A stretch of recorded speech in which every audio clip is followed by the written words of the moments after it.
How do you communicate. সে আমাকে convince করলো যে স্যার আমরা করি কি, আমি বাংলা বলি গুগলে, এটা ইংলিশ হয়ে যায়, আবার ইংলিশ বলে সে এটা বাংলা হয়ে যায়।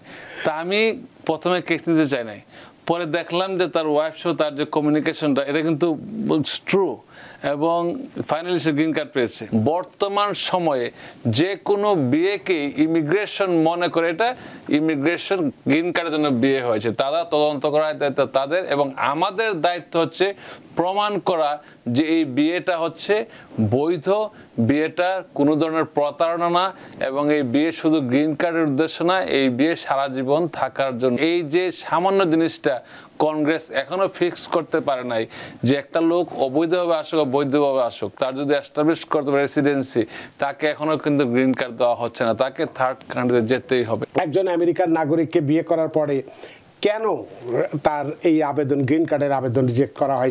বিয়ে হচ্ছে একটা পবিত্র সম্পর্ক, এবং আমেরিকা শুরুর পর থেকে ইমিগ্রেশন ভিসা যখন থেকে শুরু হয়েছে গ্রিন কার্ড, তখন থেকেই খুব সম্ভবত বিয়ের মাধ্যমে গ্রিন কার্ডটা একটা অত্যন্ত সহজ একটা প্রক্রিয়া এবং সৎ একটা প্রক্রিয়া। কিন্তু চলার পথে দেখা যাচ্ছে বিভিন্ন দেশের মানুষজন যখন বেশি হয়ে যায়, তখন সেম ম্যারেজ, যে ম্যারেজগুলা শুধুমাত্র ইমিগ্রেশন সুবিধা প্রাপ্তির জন্য বিয়েগুলা হয়ে থাকে। এই জন্য বর্তমান সময়ে যে কোনো বিয়েকে ইমিগ্রেশন মনে করে, এটা ইমিগ্রেশন গ্রিন কার্ডের জন্য বিয়ে হয়েছে, তারা তদন্ত করার দায়িত্ব তাদের, এবং আমাদের দায়িত্ব হচ্ছে প্রমাণ করা যে এই বিয়েটা হচ্ছে বৈধ, বিয়েটা কোনো ধরনের প্রতারণা না, এবং এই বিয়ে শুধু গ্রিন কার্ডের উদ্দেশ্য না, এই বিয়ে সারা জীবন থাকার জন্য। আমি সবসময় বলি বিয়ে অনেকের বিয়ে হয় এবং বাসর করে যদি বিয়েটা ভেঙে যায়, পরের দিন ঘুমতে করে দেখেন সংসার না টিকে, তার মানে এটা না যে বিয়েটা পবিত্র ছিল না। বিয়েটা পবিত্রই ছিল, হয়তো ভুল বোঝাবুঝি হয়েছে, কিন্তু আমাদের ইন্টেনশনটা যদি থাকে যে সারা জীবন সংসার করার, that is important, immigration should know. এবং দুইটা জিনিস জটিলতা, একটা হচ্ছে আপনাদের প্রথমত হচ্ছে কিভাবে আসছেন, এটা একটা বিষয় বিয়ের মাধ্যমে গ্রিন কার্ডে, আর তারপর হচ্ছে বিয়েটা এস্টাবলিশ করার একটা জটিলতা। কিভাবে আসছেন ইম্পর্টেন্ট হচ্ছে, অনেকেই দেখা যাচ্ছে বর্ডার ক্রস করে আসছে, তাদের কোনো I-94 নাই, তারা অ্যারাইভিং এলিয়েন না, তাদের কোনো ধরনের কাগজপত্র নেই, তারা আমেরিকা ঢোকার পরে তাদেরকে ডিটেনশনে নিয়েছে, তার মানে তারা ইনএডমিসিবল, তারা হচ্ছে উইথ এন্ট্রি উইদাউট ইন্সপেকশন। তারা যদি এখানে সিটিজেন মেয়ে বা সিটিজেন ছেলেকেও বিয়ে করে, তারা কিন্তু গ্রিন কার্ড প্রাপ্ত হওয়ার যোগ্য না, প্রথমে ইনএডমিসিবল। এই ক্ষেত্রে আপনারা অনেকেই দেখছি, আমি খুব দুঃখ লাগে এদের জন্য। আমেরিকান ইমিগ্রেশন সিস্টেম ব্রোকেন, আমরা সবসময় বলে থাকি এটা একটা ব্রোকেন ইমিগ্রেশন সিস্টেম। এই যে সামান্য জিনিসটা কংগ্রেস এখনো ফিক্স করতে পারে নাই যে একটা লোক অবৈধভাবে আসুক বা বৈধভাবে আসুক, তার যদি এস্টাবলিশ করতে পারে রেসিডেন্সি, তাকে এখনো কিন্তু গ্রিন কার্ড দেওয়া হচ্ছে না, তাকে থার্ড কান্ট্রিতে যেতেই হবে। That is very bad and painful for those people who R here. এখানে আসছে, সারা জীবন কাজ করতেছে, অনেক বছর, এমন লোক আছে 30 বছর এই দেশে আছে, শুধুমাত্র একটি জটিলতার কারণে তারা গ্রিন কার্ড পাচ্ছে না। কেন? তারা এই দেশে বৈধভাবে আসে নাই। সো এটা আর একবার যদি বৈধভাবে না আসার কারণে দেশেও ভয় পাচ্ছে যেতে, কারণ অনেক সময় তার নামে মানুষের মিল ছিল না, বা অনেক সময় দেখা যায় তারা ভয় পাচ্ছে দেশে গিয়ে। আবার ওয়েবার প্রভিশন অবশ্যই আছে, অনেককে আমরা করে দিয়েছি এখানে বৈধ হওয়ার, এখানে গ্রিন কার্ড অ্যাপ্রুভ না হলে তারা দেশে যেয়ে ওয়েবার নিয়ে দেশে যেয়ে গ্রিন কার্ড নিয়ে আসছে।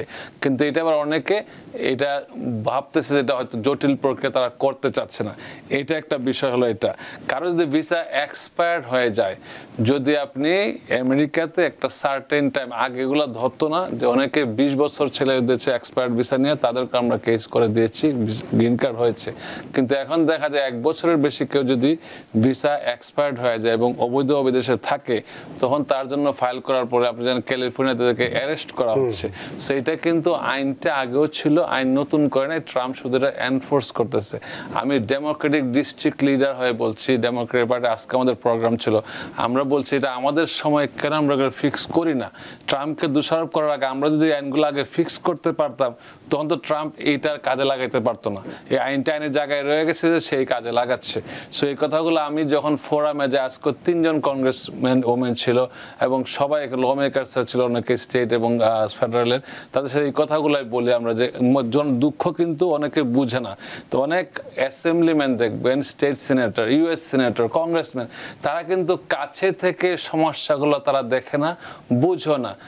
আপনি এক্সাম্পল হেলথ কেয়ারে যদি কথা বলেন, তারা একটা আপনাকে প্রেসক্রাইব কথা বলে দেবে, এই হচ্ছে 1200 পেজে তারা পড়ো না, যারা তাদেরকে পড়ে শোনায় তারা হয়তো সিম্পল কিছু পড়ে শোনায়, এটা নিয়ে তারা বক্তব্য দেয়। কিন্তু আমরা যেহেতু কাছে থেকে সমস্যাগুলো দেখি, ইমিগ্রেশন বলেন, অ্যাক্সিডেন্ট কিছু বলেন, আমরা জানি মানুষের কিরকম দুঃখ, এবং সামান্য একটা ক্লজের কারণে তার সারা জীবন তার নষ্ট হয়ে যাচ্ছে। এখন বিয়ের পরের স্টেপ হচ্ছে বিয়েটা আপনি কিভাবে এস্টাবলিশ করবেন।